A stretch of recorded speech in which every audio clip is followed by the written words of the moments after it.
Good morning student. जैसा कि हम लोग जानते हैं कि हमारा जो लेसन नंबर 1 है क्रॉप प्रोडक्शन एंड मैनेजमेंट, ये क्या है चल रहा था और इसके अंतर्गत मैंने क्या है आपको वीडिसाइड्स का कंप्लीट आपको करवा दिया था। और आज हम लोग क्या है हार्वेस्टिंग के बारे में पढ़ेंगे। तो हार्वेस्टिंग क्या होती है? The process of cutting and gathering of crop is called harvesting. Harvesting क्या होती है? इसमें क्या होता है, फसल जब हमारी पक के तैयार हो जाती है तो फिर क्या किया जाता है, फसल को काटा जाता है और फिर इसको इकट्ठा कर लिया जाता है। Harvesting of cereal crop is either done manually with the help of a sickle. जो हार्वेस्टिंग होती है सीरियल क्रॉप की, सीरियल क्रॉप मतलब जो अनाज वाली जो क्रॉप होती हैं उनकी जो हार्वेस्टिंग होती है या तो वो मैनुअली की जाती है, और मैनुअली किसके द्वारा की जाएगी? ये सिकल के द्वारा। ठीक है, ये क्या होता है? सिकल होता है और इसके द्वारा क्या होती है, फसल को काट दी जाती है। ठीक है, इसके बाद क्या होता, हम लोग क्या करेंगे फिर इसके बाद, या एक और मशीन होती है हार्वेस्टर। ठीक है, उसके द्वारा भी क्या है इसको हम लोग फसलों को काट देते हैं। After harvesting the grain of cereal plants are separated from rest of the plant. इसके बाद जो अनाज होते हैं सीरियल प्लांट के, उनको क्या है अलग कर लिया जाता है, बाकी जो फसल के जो प्लांट होते हैं उससे अलग कर देते हैं। केवल अनाज को हम लोग क्या है रख लेते हैं। ठीक है, this is done by threshing and winnowing. इसको थ्रेसिंग और विनोइंग के द्वारा हम लोग क्या है अलग कर लेते हैं। थ्रेसिंग इज डन इधर मैनुअली। थ्रेसिंग को किसके द्वारा किया जाता है? मैनुअली भी किया जाता है, और with the help of machine called thresher, या मशीन के द्वारा जिसका नाम क्या है थ्रेसर है, उसके द्वारा ये किया जाता है। अ machine called a combine harvester can be use for both harvesting and threshing. अब एक मशीन होती है जो जिसको क्या बोला जाता है कंबाइन हार्वेस्टर। वो क्या करती है आपकी हार्वेस्टिंग भी कर देती है और विनोइंग का काम भी वहीं वो कर देती है।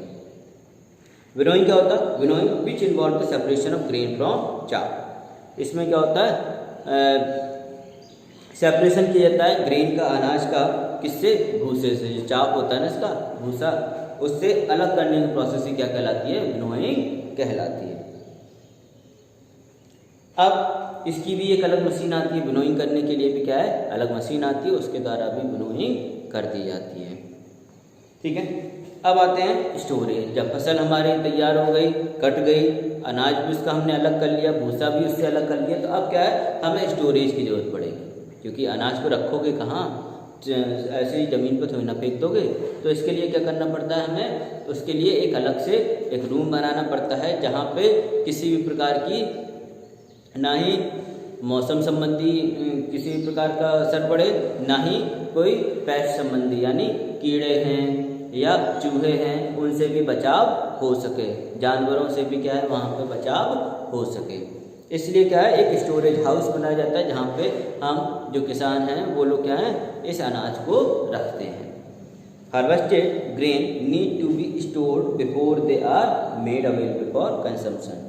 हार्वेस्टेड ग्रेन जो होते हैं फिर उनकी ज़रूरत क्या पड़ती है? इनको स्टोर करने की। क्यों करते हैं? क्योंकि इसका हमें यूज करना पड़ता है इस अनाज का, क्योंकि किसान क्या करता है या तो उसको अपने यूज के लिए कर लेता है या वो उसको बेचेगा। ठीक है, तो बेचने के लिए भी क्या है बहुत थोड़ा मात्रा में तो वो अनाज उगाता नहीं, ज़्यादा मात्रा में उगाता है, तो क्या उसे स्टोरेज हाउस की जरूरत पड़ती है जहाँ पे वो उस चीज़ को स्टोर कर सके। To prevent their spoilage, spoilage मतलब बर्बादी से बचाने के लिए, इट इज नेसेसरी, ये बहुत ही आवश्यक हो जाता है, to ensure that both the grain and storage area are free of moisture, कि उसे एक बार इंश्योर होना पड़ता है कि वो जो एरिया है वो क्या है मॉइस्चर से फ्री हो, यानी उसमें किसी प्रकार की नमी ना हो उस घर में जहाँ भी वो ये चीज़ जो फसल है अपनी वो रखे। दे आर देन वाइड and packed in gunny bags. वहाँ पे क्या किया जाता है इनको इनका वेट किया जाता है एंड और उनको क्या है फिर बोरों में भर के रख दिया जाता है। Bulk storage of grains is done in granaries and silos. और इसकी बल्क मतलब क्या है थोक के भाव में क्या है इनको फिर रख दिया जाता है स्टोरेज हाउस में, और फिर इनको बेचने के लिए भी इनको वहाँ से सेंड कर दिया जाता है। अब आते हैं the storage area should be kept clean. जो स्टोरेज एरिया हो वो कैसा होना चाहिए, क्लीन भी होना चाहिए। Pesticide should be spread with hand before hand to keep pest away. और इसके पहले वहाँ पे कीटनाशकों का भी छिड़काव कर देना चाहिए। और अगर वहाँ पे क्या है कि अगर चूहे आ रहे हैं तो उस चूहे मार वाली जो दवा होती है उसको भी वहाँ पे रख दिया जाता है। कीड़ों के लिए भी वही दवा को यूज़ कर लिया जाता है। Periodic inspection of storage area is necessary. और किसान समय समय पे क्या करता है, इस स्टोरेज को समय समय पे क्या है देखता भी रहता है कि कहीं कीड़े तो नहीं पड़ गए हैं या वो हमारा जो अनाज है वो सड़ तो नहीं रहा है किसी कारण से। ठीक है, अब आते हैं इंक्रीजिंग क्रॉप यील्ड। इंक्रीज मतलब क्या होता है, बढ़ाना। क्रॉप मतलब फसल, यील्ड मतलब पैदावार, यानी फसल की पैदावार को बढ़ाना। Carrying out the basic agricultural practice systematically can substantially increasing crop yield.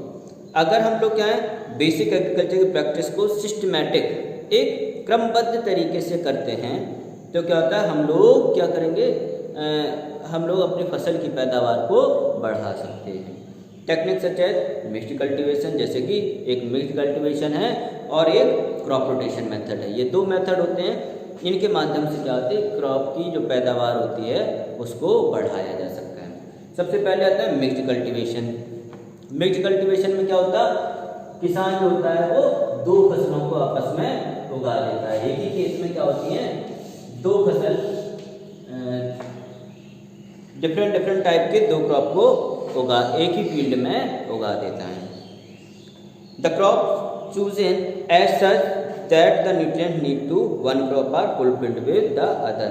और ऐसी क्रॉप चुनी जाती है जो कि पहली वाली क्रॉप दूसरी वाली क्रॉप की जरूरतों को के न्यूट्रिएंट्स को पूरा कर सके। ठीक है, जैसे कि हमारा एग्जाम्पल है लेग्यूमिनस प्लांट, जैसे कि हमारी दालें हुई या पी हुई, ये क्या है लेग्यूमिनस प्लांट में आते हैं। सच एज चिकपी और मूंगा can be grown in same field along with cereals. ये किसके साथ उगाई जाती हैं, सीरियल्स के साथ। सीरियल मतलब जैसे कि वीट के साथ।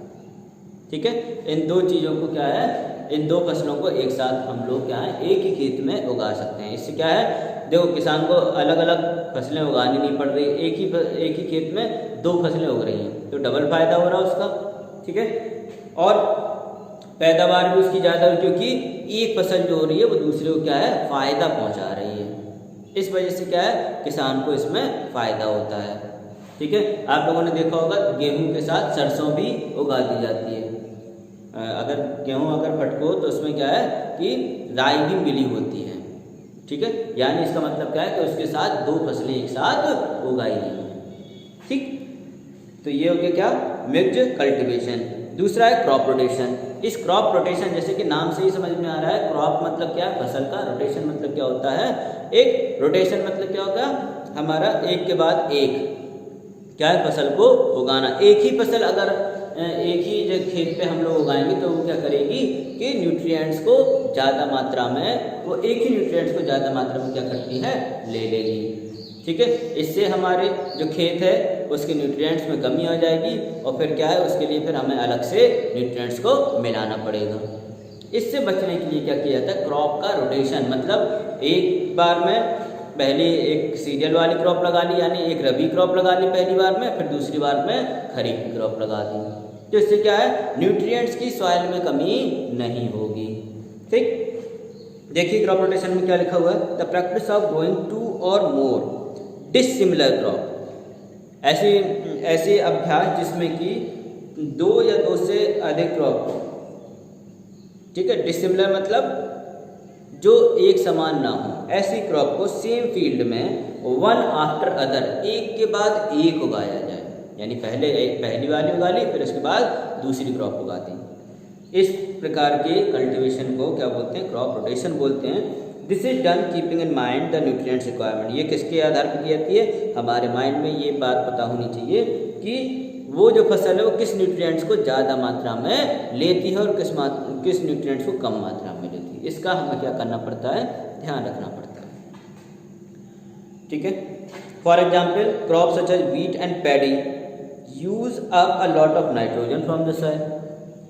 जैसे कि व्हीट और पैडी, पैडी क्या होता है, पैडी क्या होता है, ये होती तो राइस की ही फसल है, राइस चावल की ही फसल होती है, लेकिन उसमें क्या होता है, जो चाप होता है वो मिला हुआ होता है। जैसे कि आपने कभी खीलें खाई होंगी, खीले गट्टा जो दीपावली के समय चलते हैं, तो खीलों में क्या होता है, चाप लगा रहता है। यही चाप क्या है, ये पैडी वाली चीज़ें कहलाती हैं। जब राइस में क्या हो, भूसा लगा हुआ हो, चाप जो होता है उसका वो लगा हुआ होता है, तो उसको पैडी बोल देते हैं। और अगर इसी राइस में से अगर इस भूसे को अलग कर दे तो केवल क्या बन जाता है, वो राइस कहलाता है। ठीक है, तो ये व्हीट और पैडी जो होते हैं वो सबसे ज़्यादा सॉइल से नाइट्रोजन को अवशोषित करते हैं। The lost nitrogen can be replace naturally if leguminous plant such as pea और पल्सेस जो हैं अगर उन जगहों पे उगा दी जाएं, कहाँ पे, पहले हमने व्हीट की फसल उगा दी, व्हीट और राइस की, और फिर दूसरी बार में क्या किया हम लोगों ने, केवल और केवल लेग्यूमिनस प्लांट जो होते उनकी फसल अगर उगा दी तो क्या होगा, वो बात जो होगी वो बराबर हो जाएगी। ठीक है, उस फसल में दोबारा से नाइट्रोजन दोबारा से क्या हो जाएगी, अपने आप ही आ जाएगी, क्योंकि लेग्यूमिनस प्लांट क्या करते हैं, नाइट्रोजन को अवशोषित कर लेते हैं वातावरण से, और फिर जमीन में नाइट्रोजन की कमी जो होती है वो कंप्लीट हो जाती है। ठीक है, अब क्या आता है लास्ट में, फूड फ्रॉम एनिमल, ये हम लोग कल पढ़ेंगे, और कल हम लोग एक्सरसाइज भी इसकी कंप्लीट कर लेंगे। तो आज के लिए केवल इतना ही, थैंक यू।